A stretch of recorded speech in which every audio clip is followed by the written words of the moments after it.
Welcome to episode 4 of Look Up Tonight with the Orange County Astronomers. This month, we're showing highlights from our August meeting at Chapman University. OCA member Chris Butler gives us a great What's Up presentation focusing on the astronomical goodies awaiting us all in August and September. Scott Kardell, who is the Public Affairs Coordinator of the Palomar Observatory, will be sharing with us details of the current research being conducted using their many telescopes, including, of course, the world-famous 200-inch Hale telescope. As many of you will know, Mars is getting closer to the Earth than it has done in the past 60,000 years. But what does that really mean? What difference will that really make to the way we will see and experience Mars? Let's face it, the way the majority of the media has been handling the news about Mars, it's not surprising there are misunderstandings about exactly how big Mars is going to be in our sky. At public outreach events, many of us in the club have encountered these misconceptions to the extent that some people are expecting Mars to be bigger than the Moon. And I don't blame them. OCA member Chris Butler does a fantastic job of explaining to us all why Mars is getting closer to us and exactly what Mars will look like through a telescope. We hope you will come away from the program with a realistic expectation of what you will see of Mars when you look through a telescope. And this will allow you to appreciate the close approach of Mars much more. Our beautiful, pristine skies of Orange County. It does help that it washes out everything else if you want to find Mars. This simulated view, yeah, it's pretty close to that. You just look out there and there's that, hey, what's that one thing, man? It's not a plane. If it is, it's just sitting there. Yeah, Mars is really an obvious naked eye object, which means everybody's going to notice this thing, okay? Lots of people, all through the giant community in which we live, not just the weird people who are here. Now, the problem I have with this situation is a little bit, this may be the view of the unaided eye, but the unaided media suggests it should look more like this. And this may be creating some impressions in people's minds which are not exactly right. They really think this thing's going to come in and scrape dirt off Mount Baldy. I'm not kidding. And it's really weird. People ask about it. What does it mean for us? And I don't know. It's just a little dot. Come on, relax. It's fine. What's the horse sense of what's really going on here? Obviously, when we pass Mars on the inside track at what we call opposition because it's opposite the sun, of course we get a better look at it. We're closer. And when it's at superior conjunction, superior or beyond the sun, obviously you see the little tiny Mars there. Hey, that's what we put up with a lot of the time for Mars. It's a small world after all, okay? It is half the size of the Earth. It's all the way back there. Mars varies in size a tremendous amount, almost more than any of the other planets. So when we do pass close to it, as we are this year, it is wonderful to get a look at it. We've done it back, I remember, in 1988 when I was a new member of the club, the year I did my first What's Up.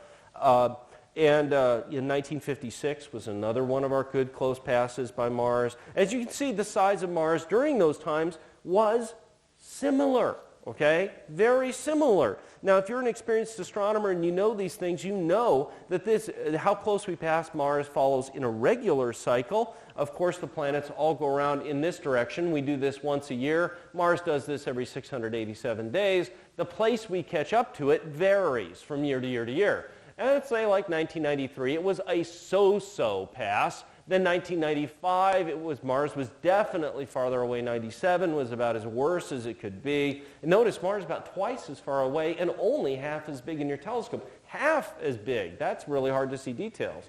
Then in 99, Mars a little closer. 2001, not too darn bad. And then this time in yellow there, a really good pass. There are other years of famous passes there. 1939, when War of the Worlds went on, right? That was the Martian pass, which I believe was in October. I'm not absolutely sure on that. 1971 was another well-known pass. 1956 is an especially well-known one and was very good. Where's the theoretical best place we could ever catch it? When Mars is closest to the sun. Now that point in Mars's orbit is right here. It's actually even a little bit closer than that to Mars than I drew here. So this is just a year where we happen to pass it about as theoretically good as we can, and it's not that big a deal, except to say that next year, or next cycle, about 2.5 years from now when we pass it, it'll be over in here, and it won't be as good. It'll be a number of years till we come back around and catch it, I believe about 15 or so, until we get another really, really good look at it. The way Mars is tilted towards us, the South Pole is pointed slightly towards us. Purists, old-timers in the room, you believe that south should always be shown at the top in an astronomical diagram, don't you? I will never do that. It makes me feel like I have to puke, okay? I learn the planets with north at the top, as God intended, right? New Zealanders are ready to throw things, I know. And then I look in a telescope and I say, how weird, the planet's upside down, which I think is okay. So this is with north at the top. In a telescope, normally, the top pole will be pointed towards you. Now, interesting thing, you may wonder when we pass it each time close, do we see Mars tilted differently? No. When we do a good catch on Mars, especially as close to the theoretical best as you can, every single time Mars will be tilted this way with respect to you. Why? Because a planet's axis is fixed in space as it goes around. Therefore, we catch Mars when it's closest to the sun during a particular point in its seasons. The southern spring is underway as the South Pole tilts towards Mars. It always does it in that part of the orbit. So otherwise, Mars' seasons would be slipping around, okay? We would have summer in January if the Earth was doing that, okay? And so because of the Martian seasons, every time we get to see that. Now, of course, Mars does rotate in 24 hours, so you do see different features of Mars as the ball rotates as you watch it for several hours. Night to night, however, if you're watching Mars, because Mars' day is slightly longer than ours, if you always look at exactly 9 o'clock at night, you go back and look at Mars, it looks like the planet's backing up if it's rotating to the west slightly. Why? Because you waited 24 hours, not the Martian day of 24 hours, 37 minutes. It has to catch up slightly to be back where you left it the night before. As far as learning weird and exciting names and features, there are all kinds of them. Up in the upper left here, that globe of Mars, these are all rotated 90 degrees from each other. In the middle of the diagram, we have Sinus Meridiani, and I love that name. It actually refers to the meridian of Mars, the 0 line of longitude. When we discover a new planet, we have to figure out where it goes. On Earth, every major astronomical community decided Earth's 0 longitude would pass through their capital city, by the way. Seriously. The meridian of Paris, the meridian of Greenwich, Greenwich 1. Why? The British Navy, folks. That's what gave us the 0 line on Earth. On Mars, there's no one to fight, okay? So they just picked an obvious-looking feature, this thing in here, that actually is a long-looking thing, almost like a head of a snake out on the end of this thing. It has a distinctive twin-lobed appearance. That's the 0 line east-west on Mars. Now, if you jump over to this one, you have some very famous features. See this stuff over here? It's this stuff over here. So we've rotated the globe this way, brought this stuff into view. All the famous stuff, don't expect to see it. The canyon, the volcanoes, they just aren't obvious. That's one of the reasons space probes found them. Now, Tharsis is the area where the 3 great volcanoes joined by Olympus Mons up in here reside. And as you can see, it's not so contrasty, light and dark. It's just a lot of up and down, okay? But that's a local thing if you're a Martian. Sometimes you can see cloud patterns that will appear on the edges of the volcanoes. Same for the Great Canyon that stretches through here. It goes through some light and dark patches that you might be able to notice. One in particular thing I want to mention is the Great Shark Fin. This you will see. Syrtis Major is the first thing you will see on Mars if it's rotated your direction.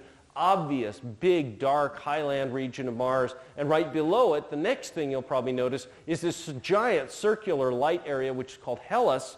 Hellas Planitia is a giant asteroid strike, a super crater that's been filled in largely with sand dunes and thus is very bright. So you can look at maps like these and kind of look and see what you see on Mars. Speaking of what you do see on Mars, let's get honest here. Do we have any first-timers, college students, indentured servants? Anybody was forced to be here? Okay, if we have some first-timers, let's get real about what you're going to see, because this is what Hubble tells you is there. All right? Doesn't it really kill you in some ways. We've sent space probes to all these planets and gotten resolution, down like the size of a gnat on these planets.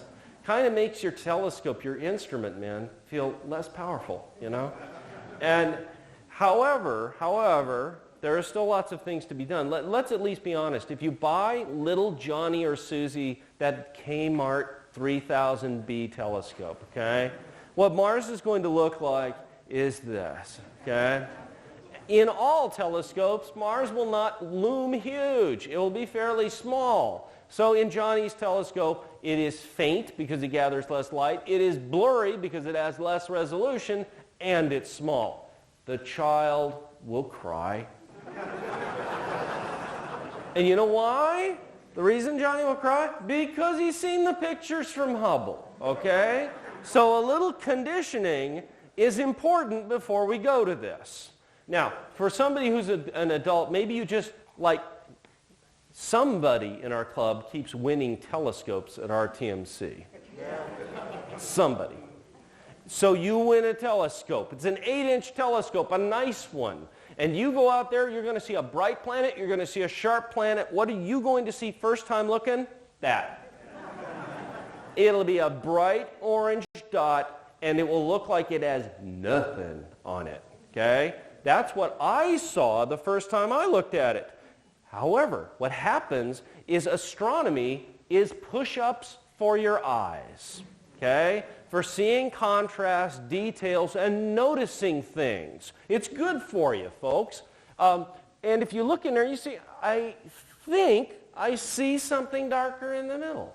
And then you start asking questions of the person whose scope you're looking through, like, is there a bright spot at the bottom? Like you're not sure, like they're going to laugh at you. And then gradually, you will start to see more and more. Want to check yourself? Draw a picture of what it looks like to you through the eyepiece before looking at a Mars map and see if you caught anything. I did that back in 1982, and I was amazed that I really saw stuff. Now, if you have a little more money,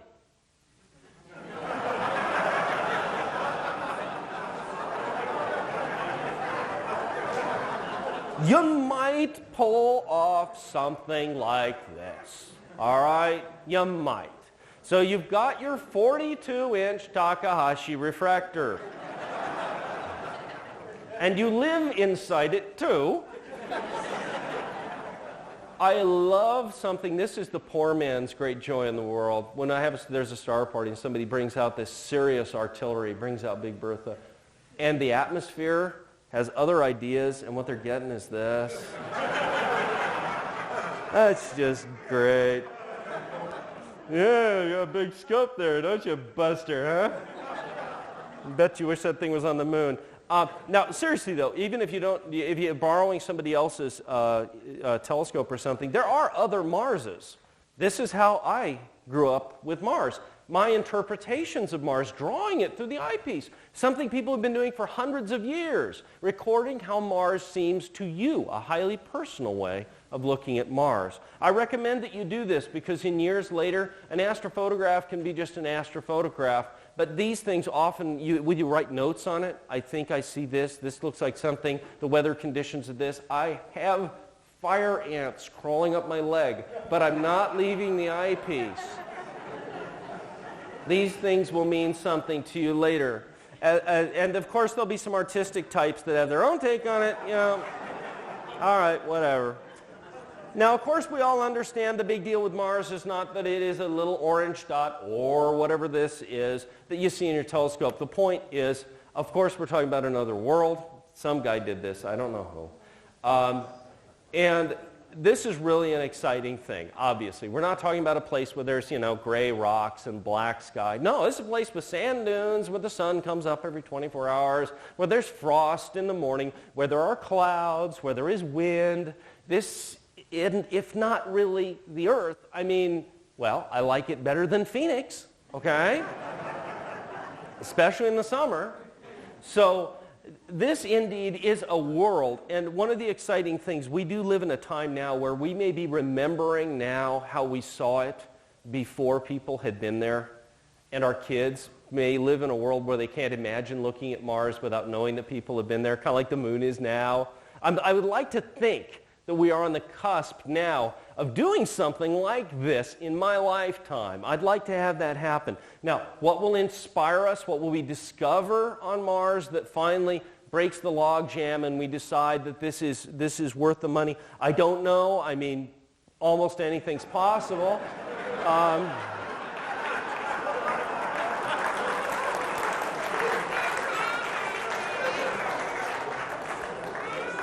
You never know. I just have the feeling that if something does inspire us, we will find a way to do this. The Palomar Observatory is one of the most famous observatories in the world and is the home to the 200-inch Hale telescope. This huge telescope has been in productive use since 1948, although it and the site has undergone extensive technical improvements over the years. Scott Kardell, who is the new Public Affairs Coordinator for the Palomar Observatory, gives us a presentation covering the many research activities taking place on the mountain today. Many people never get a chance to see a lot of the other scopes on the mountain. And the 18-inch Schmidt is actually the oldest telescope up there. It started operation in 1936. And it's not used anymore, which is unfortunate. It's a really cool telescope, and a lot of neat stuff has been done there. So we also have another Schmidt telescope on the mountain. It's the 48-inch, now called the Ocean Telescope. Some really cool things have been done there, of course, over the years. Most famous, well, first of all, another Russell Porter drawing. That's how the telescope used to operate, by the way. So we had a night assistant here at the control board, and the astronomer guiding while they were taking a picture. They would have a glass plate that would actually be, so the light would come in through the front, hit the main mirror, bounce to another mirror, which sent it over to here, where they'd load a glass plate and take their exposure. And during that time, the astronomer would guide on a star to make sure that they were doing okay. Things have changed a bit now. But while a lot of that was done, probably the most famous thing there was Palomar Sky Survey. Back in the 50s and again in the 80s and 90s, they photographed the entire sky visible from Palomar. But they've done other things there than just the sky surveys. One of the things lately is that they've been looking at gamma ray bursts. The 48-inch telescope is now an automated telescope, and once it gets in that pipeline of being automated, what happens when someone finds that this gamma ray burst has occurred, very quickly you can direct this telescope to where you think it is. Now, if you look and you see the big circle there, the circle is the area where a NASA satellite says, we think there's a gamma ray burst somewhere in there. Go take a picture. And so the photo on the right is from the sky survey, and there's nothing there. The one on the left was one taken from the 48-inch, and there's the gamma ray burst. It's been really important to hop on these gamma ray bursts really fast because nobody had any clue what they were at all, and they didn't last long. So you wanted to be able to get there real quick so that you had a chance to see it before it disappeared, and then have a chance to comprehend what they are. Also, the NEAT project has been on this telescope for a couple of years, the Near Earth Asteroid Tracker. And I apologize, this image is kind of hard on your eyes, but you can see an asteroid moving there. And while the camera was only on the telescope for about 2 years, they found 189 Earth crossers, 20 comets. In the 55 years that Palomar has been an observatory, we're up to almost 6,000 total asteroids discovered there. That's how the telescope looks now. Kind of different from the Russell Porter drawing. We don't use glass plates anymore. It's kind of changed a lot. They've put insulation on the outside of the telescope now.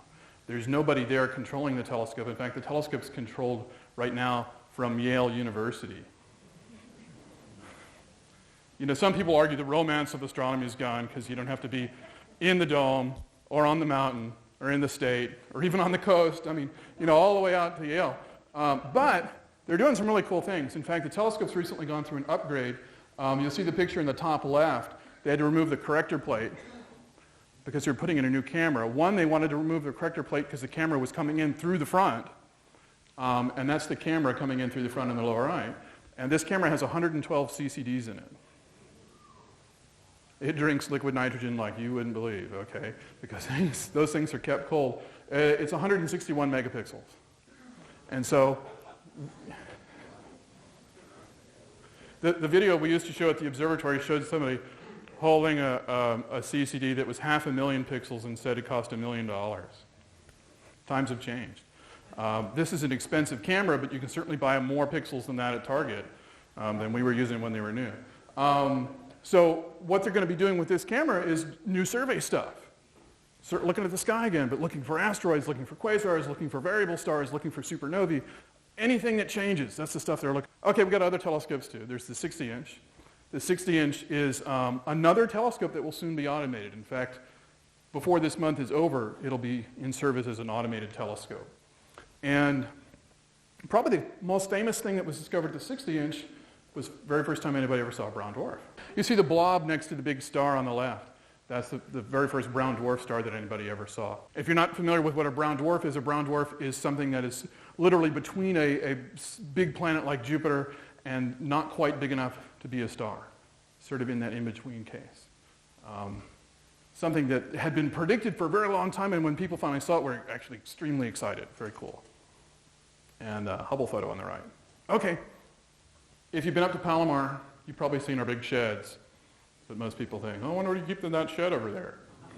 Well, it's an interferometer. And it's pretty cool. Here's a view from the catwalk of the 200-inch. And you can see 2 of the 3 sheds and the central building. And what they're doing there, of course, is there is I think it's about a 16-inch telescope in each one of those. You see what looks like a silver pipe there. That's where they combine the light down to the central shack. And you don't get great pictures, but you get the sharpness, the resolution, as if the telescope was as big as the distance between the 2 telescopes, between those sheds. So right now I think they're working on average with something like 100 times better resolution than the Hubble. So we have a telescope here and one there, and there's a third one over here that kind of isn't in the picture. And the lights combined here in the central building. It's really precise work. So much so that if the 2 telescopes are operating and the star's over there, the starlight hits the one telescope slightly before the other, and so they have to adjust their positions so that the light comes to the central building exactly at the same time and in phase. Yeah. But with that, what can you do? Well, they've done things like ALTER, which was mentioned earlier when Chris was talking about the summer triangle. They figured out that it's fat because it spins fast, and that's its approximate shape. It rotates, I think, in 11 hours, whereas the sun takes about a month. So kind of significantly faster. And what they do is they literally take sort of different slices as the star changes its orientation in the sky and can physically measure the diameter of stars, which previously, without interferometry, was only possible on things like Betelgeuse. Our smallest telescope on the mountain is being used to look for planets. Okay, that sounds backwards, right? You think we're going to do planet searches, we're going to use a 200-inch. No, we got a telescope with an aperture that's about that big. Kind of crazy. But what's going on is the astronomer, Dave Charbonneau, has got this wide view, and he's going to take lots and lots and lots and lots and lots and lots and lots and lots and lots of pictures of star fields, and is hoping to catch a planet going in front of one of them to produce an eclipse. This is used, of course, every clear night, the 200-inch. And here's an example of some of what they've looked at this summer. Not much. Asteroids, satellites of asteroids, comets, mostly far comets, because people are actually resolving nuclei of comets when they're far from the sun. They don't want to see them when there's all that dust around them. But also people are looking to see how the dust streams come out. I was there a few weeks ago when they looked at Mars with the 200-inch.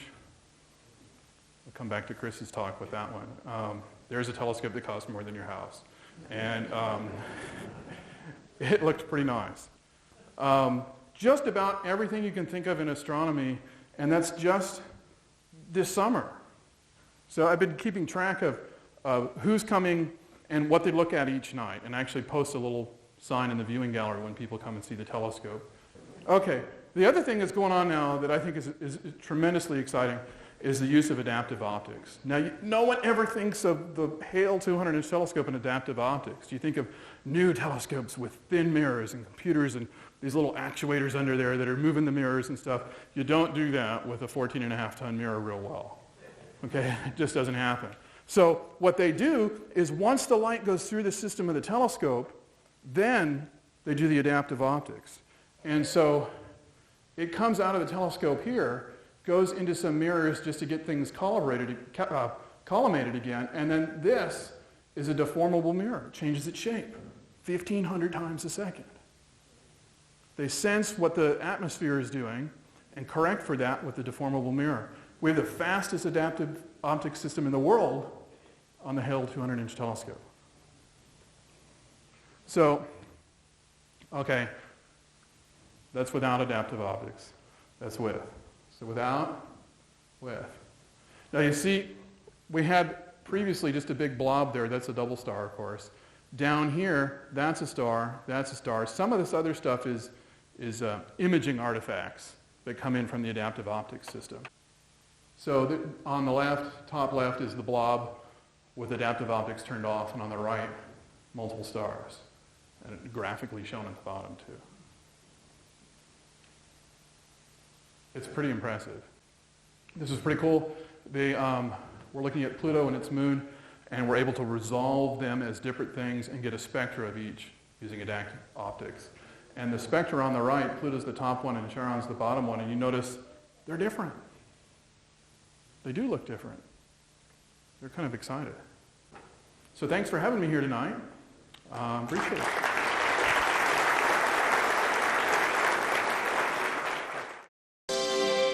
Well, thank you so much for watching our program again. We would love to see you at one of our future meetings. And if you have any questions or comments about this show, please do feel free to contact us at lookuptonight@ocastronomers.org. We would love to hear from you. Good night.